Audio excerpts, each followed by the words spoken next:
With the Paris Climate Agreement put to bed, climate mania seems to have died down for the time being. So I think it's time for a little dose of reality, because it's getting colder and drier, and it's all because of the sun and the planets. You see, everything that happens on Earth happens in cycles. The only straight line is in man's mind. There are no straight lines in nature.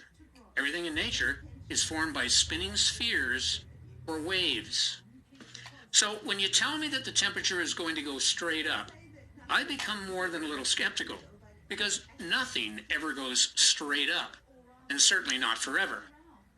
Let's look at climate cycles over the past 11,000 years. The big picture.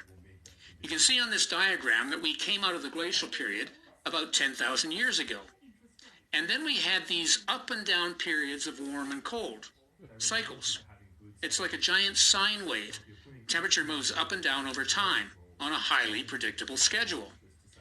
Today, we're in what's called the modern warm period, and there's climate mania, even though it's been warmer on Earth many times before.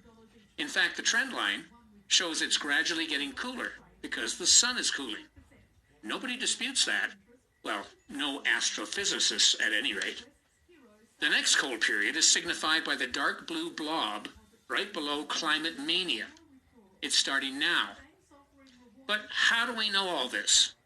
Well, in the early 1900s, Dr. Raymond Wheeler, with a team of about 200 researchers, analyzed climate back about 20 centuries to 600 BC. He used tree rings and sunspot records to plot both temperature and rainfall over that entire period. He identified major climate cycles of 100, 170, 515, and 1,030 years.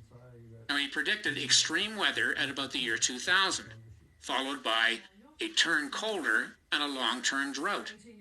And sure enough, that's exactly what seems to be happening. In fact, the global temperature has gone sideways since 1998. Oh, yes, it has. And the recent drop in solar activity is warning of a much colder time coming ahead. What's more, the head of the International Space Station, a Russian astrophysicist with a name I can't pronounce, has publicly predicted a mini ice age is on the way. Now, let's drill down to the most recent 4,000 years. This chart uses data from the National Oceanographic and Atmospheric Administration. It comes from the Greenland Ice Core Research Project ending in 1992. Ice cores are an extremely accurate method of determining temperature back through the centuries. What's interesting about this chart is that it accurately supports all of Dr. Wheeler's cycles. You can see the large temperature peaks every 1,030 years, the red arrows. These extremely warm and wet periods supported bountiful crops so that major societies grew to the height of their power. Dr. Wheeler called it the civilization cycle. You can see the 172-year peaks as well, the orange arrows. In almost every case, the temperature turned colder at the 172-year mark. Now, 2007 was the most recent major turn date. But the other remarkable thing about this chart is the correlation with major civilizations. When the climate turns warm and wet for long periods, the world's greatest empires have emerged. Egypt, Greece, Rome, the Mayans, the Vikings, and so on. When the climate grew colder, these great cultures fell into ruin. Bad things start to happen when climate turns cold. Rome burned as it got colder. Hadrian's Wall was built to keep out invaders at the bottom of a cold spell. Social mood always turns negative with colder climate, and that brings about riots and wars. Cold periods often get labeled as dark ages because there is little advancement in living standards. So here we are at the top of the modern warm period. Unless this time is different, the Earth is going to get a lot colder and drier, most likely for several hundred years.